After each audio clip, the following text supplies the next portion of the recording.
Now, before we go to the markets, now the figures are yet to trickle in to know what's playing out for today.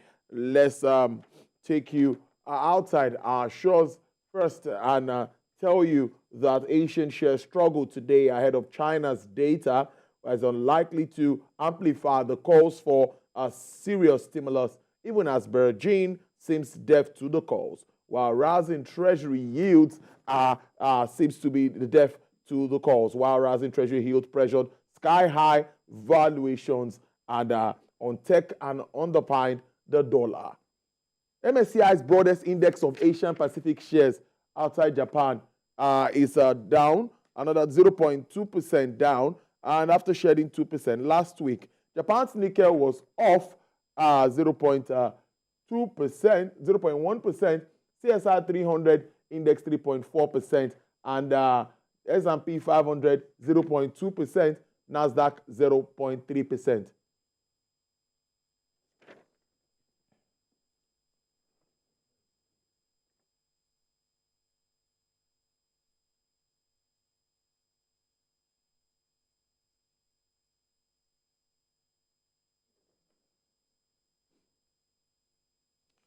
All right, moving on. Now, let's tell you that let's break down the figures from the exchange. That Mr. David Adonri is joining me from the exchange to talk about the market. Mr. Adonri, good afternoon and thank you for your time. Tolu, thank you very much. Good afternoon to you all there and to everybody who is watching. I salute all of you. Thank you so much. It's a new week. Start us up with what is playing out at the exchange. What stocks are doing pretty well at this time?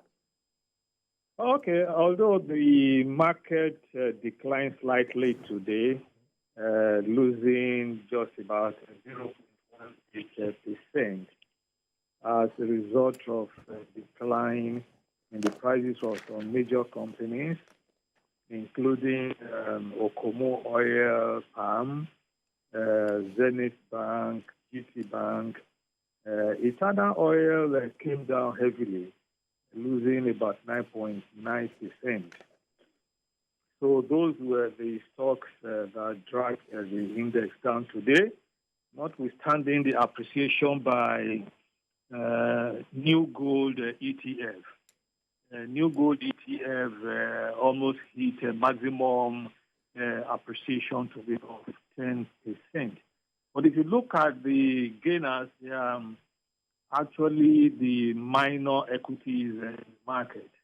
Most of the major equities are still taking a back seat, recovering from the massive rallies we have experienced in recent times.